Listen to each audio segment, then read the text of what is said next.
ಇನ್ನೆರಡು ದಿನದಲ್ಲಿ ಡಿಕೆ ಶಿವಕುಮಾರ್ ಮುಖ್ಯಮಂತ್ರಿ ಆಗಬೇಕು, ಇಲ್ಲವಾದ್ರೆ ಜನ್ಮದಲ್ಲಿ ಮುಖ್ಯಮಂತ್ರಿ ಆಗಲ್ಲ ಅಂತ ಮೈಸೂರಿನಲ್ಲಿ ಲಲಿತಾ ಭಾರತಿ ವಿಜಯೇಂದ್ರ ತೀರ್ಥ ಗುರೂಜಿ ಸ್ಫೋಟಕ ಭವಿಷ್ಯ ನುಡಿದಿದ್ದಾರೆ. ಡಿಕೆ ಶಿವಕುಮಾರ್ ಮುಖ್ಯಮಂತ್ರಿ ಆಗಲೆಂದು ಹುಡ್ಕೋ ಬಡಾವಣೆಯ ಬಲಮುರಿ ಶಕ್ತಿ ಗಣಪತಿ ದೇವಸ್ಥಾನದಲ್ಲಿ ಪೂಜೆ ನಡೆದಿದೆ. ಪೂಜೆ ಬಳಿಕ ಪ್ರತಿಕ್ರಿಯಿಸಿದ ಗುರೂಜಿ, ಇನ್ನು 2 ದಿನಗಳಲ್ಲಿ ಡಿಕೆ ಶಿವಕುಮಾರ್ ಮುಖ್ಯಮಂತ್ರಿ ಆಗಬೇಕು, ಅದಕ್ಕಾಗಿ ಸಂಕಲ್ಪ ಪೂಜೆಯನ್ನ ಮಾಡಿದ್ದೀವಿ. ದೇವರು ಕೂಡ ಬಲಗಡೆಯಿಂದ ಹೂವನ್ನು ಬೀಳಿಸಿ ವರ ನೀಡಿದ್ದಾರೆ. ಡಿಕೆ ಶಿವಕುಮಾರ್ ಖಂಡಿತ ಮುಖ್ಯಮಂತ್ರಿ ಆಗ್ತಾರೆ ಅಂತ ಹೇಳಿದ್ರು. ವಿಶೇಷವಾದಂಥ ಪೂಜೆ ಪುನಸ್ಕಾರಗಳನ್ನು ನಮ್ಮ ಆದಿತ್ಯಾದಿ ನವಗ್ರಹ ಸಹಿತ ಬಲಮುರಿ ಶಕ್ತಿ ಮಹಾಗಣಪತಿಯ ಅನುಗ್ರಹ ಡಿ ಕೆ ಶಿವಕುಮಾರ್ ಅವರು ಸಿಕ್ಕಿ ಇನ್ನೆರಡು ದಿನಗಳಲ್ಲಿ ಅವರು ಮುಖ್ಯಮಂತ್ರಿಯಾಗಿ ಪದವಿ ಸ್ವೀಕಾರ ಮಾಡಲಿ ಅಂತ ಹೇಳ್ಬಿಟ್ಟು ದೇವರ ಆಶೀರ್ವಾದ ಹಾಗೂ ನಮ್ಮ ಆಶೀರ್ವಾದವು ಅವ್ರ ಮೇಲೆ ಇರಲಿ ಅಂತ ಹೇಳಿ ಮುಂದೆ ಇವತ್ತು ನಾಳೆ ಒಳಗೆ ಅವ್ರಿಗೆ ಪದವಿ ಸಿಕ್ಕಿಲ್ಲ ಅಂದರೆ ಇನ್ಯಾವತ್ತೂ ಅವರು ಮುಖ್ಯಮಂತ್ರಿ ಆಗೋದೇ ಇಲ್ಲ ಅನ್ನೋ ಒಂದು ಇದ್ರ ಮೇಲೆ ಅವರಿಗೆ ಈ ಪದವಿ ಶೀಘ್ರವಾಗಿ ಸಿಕ್ಕಲಿ ಅಂತ ಆಶೆ. ಕಾಂಗ್ರೆಸ್ ಕುರ್ಚಿ ಕಾದಾಟಕ್ಕೆ ಸಚಿವ ಶಿವಾನಂದ ಪಾಟೀಲ್ ಟ್ವಿಸ್ಟ್ ಕೊಟ್ಟಿದ್ದಾರೆ. ಮುಖ್ಯಮಂತ್ರಿ ಸ್ಥಾನಕ್ಕೆ ಮಲ್ಲಿಕಾರ್ಜುನ್ ಖರ್ಗೆಯೇ ಸೂಕ್ತ, ಅವರೇ ಮುಖ್ಯಮಂತ್ರಿ ಆಗಲಿ ಅಂತಿದ್ದಾರೆ. ಖರ್ಗೆ ವಿಚಾರದಲ್ಲಿ ಒಂದು ಕಾಲದಲ್ಲಿ ನಾನೇ ತಪ್ಪು ಮಾಡಿದ್ದನ್ನ ಒಪ್ಪಿಕೊಳ್ತೀನಿ ಅಂತ ಶಿವಾನಂದ ಪಾಟೀಲ್ ಹೇಳಿದ್ದಾರೆ. ಸಿಎಂ ಸ್ಥಾನ ಒಂದೇ ಇದ್ರೂ ಹಿರಿಯ 3 ಆಕಾಂಕ್ಷಿಗಳಿದ್ದಾರೆ. ಯಾರು ಸಿಎಂ ಆಗಬೇಕು ಅಂತ ಹೈಕಮಾಂಡ್ ನಿರ್ಧಾರ ಮಾಡುತ್ತೆ ಅಂತ ಹೇಳಿದ್ರು. ಅವ್ರ ಪಕ್ಷದ ವರಿಷ್ಠರು ಅವರಾದರೆ ನಾವು ಸಂತೋಷ ಪಡ್ತೀವಿ, ಅದರಲ್ಲಿ 2 ಮಾತೇ ಇಲ್ಲ. ಅವ್ರು ನಮ್ಮ ಪಕ್ಷದ ವರಿಷ್ಠರು, ಅವ್ರು ಯಾವಾಗೂ ಆಗಬೇಕಾಗಿತ್ತು. ಆ ಸಂದರ್ಭದೊಳಗೆ ನಾನು ಒಂದು ತಪ್ಪು ಮಾಡಿನೇ ನಿಮ್ಮ ಎದುರಿಗೆ ಹೇಳಿದ್ದೀನಿ.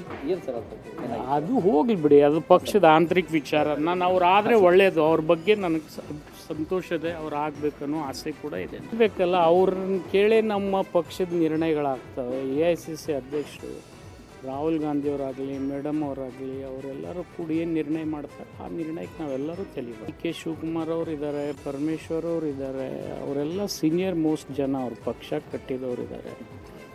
ಯಾರೇ ಆಗಲಿ ಆಗ್ತೀನಂದ್ರೆ ಅವ್ರದ್ದು ತಪ್ಪಿಲ್ಲ, ಅವ್ರ ಅಭಿಪ್ರಾಯ. ರಾಜ್ಯ ಕಾಂಗ್ರೆಸ್ ಅಧಿಕಾರ ಹಂಚಿಕೆ ಕಿತ್ತಾಟಕ್ಕೆ ಬಿಜೆಪಿ ರಾಜ್ಯಾಧ್ಯಕ್ಷ ವಿಜಯೇಂದ್ರ ಕಿಡಿಕಾರಿದ್ದಾರೆ. ನಮ್ಮ ರಾಜ್ಯಕ್ಕೆ ಹಂಗಾಮಿ ಸಿಎಂ, ಔಟ್ಗೋಯಿಂಗ್ ಸಿಎಂ ಬೇಡ. ಬೆಳಗಾವಿ ಅಧಿವೇಶನ ನಡೆಯುವ ಮುನ್ನ ಕುರ್ಚಿಗೆ ಪರಿಹಾರ ಕಂಡುಕೊಂಡು ಬನ್ನಿ ಅಂತ ಆಕ್ರೋಶವನ್ನ ವ್ಯಕ್ತಪಡಿಸಿದ್ದಾರೆ. ಅಧಿವೇಶನಕ್ಕೆ ಹಾಗೆ ಬಂದ್ರೆ ಜನರ ಸಮಸ್ಯೆಗಳಿಗೆ ಪರಿಹಾರ ಸಿಗೋದಿಲ್ಲ. ಸರ್ಕಾರ ರೈತರ ಸಮಸ್ಯೆಗೆ ಪರಿಹಾರವನ್ನ ನೀಡಿ ಅಧಿವೇಶನ ಮಾಡಬೇಕು. ಸಿಎಂ ಕುರ್ಚಿ ಇತ್ಯರ್ಥ ಮಾಡಿಕೊಂಡು ಅಧಿವೇಶನಕ್ಕೆ ಬರಬೇಕು, ಇಲ್ಲದಿದ್ರೆ ಅಧಿವೇಶನ ಮುಂದೂಡಿ ಅಂತ ವಿಜಯೇಂದ್ರ ಆಕ್ರೋಶವನ್ನ ವ್ಯಕ್ತಪಡಿಸಿದ್ದಾರೆ. ಬೆಳಗಾವಿಯ ಚಳಿಗಾಲದ ಅಧಿವೇಶನವು ಕೂಡ ಪ್ರಾರಂಭ ಆಗ್ತಾ ಇದೆ. ಅಲ್ಲಿ ರಾಜ್ಯದ ಅನೇಕ ಜ್ವಲಂತ ಸಮಸ್ಯೆಗಳಿಗೆ, ಉತ್ತರ ಕರ್ನಾಟಕದ ಸಮಸ್ಯೆಗಳಿಗೆ, ರೈತರ ಸಮಸ್ಯೆಗಳಿಗೆ ಉತ್ತರ ಸಿಗ್ತದೆ ಅಂತೇಳಿ ಇವತ್ತು ಹತಾಶರಾಗಿ ಇವತ್ತು ಕಾಯ್ತಾ ಇದ್ದಾರೆ. ಆದರೆ ಮುಖ್ಯಮಂತ್ರಿಗಳ ಕುರ್ಚಿಗೆ ಇವತ್ತೇನು ಪೈಪೋಟಿ ನಡೀತಾ ಇದೆ. ನಾನು ತಮ್ಮ ಮುಖೇನ ರಾಜ್ಯದ ಮುಖ್ಯಮಂತ್ರಿಗಳನ್ನ ಹೇಳೋಕ್ಕೆ ಇಚ್ಛಪಡ್ತೇನೆ. ನಮಗೆ ಇವತ್ತು ರಾಜ್ಯಕ್ಕೆ ಹಂಗಾಮಿ ಮುಖ್ಯಮಂತ್ರಿಗಳು ಅಥವಾ ಔಟ್ಗೋಯಿಂಗ್ ಮುಖ್ಯಮಂತ್ರಿಗಳು ಬೇಡ. ಬೆಳಗಾವಿನಲ್ಲಿ ನೀವು ಅಧಿವೇಶನ ಬರುವ ಮುಂಚಿತವಾಗಿ ನಿಮ್ಮ ಕುರ್ಚಿ ಕಾಳಗಕ್ಕೆ ಒಂದು ಪರಿಹಾರವನ್ನು ಕಂಡುಕೊಂಡು ಬನ್ನಿ.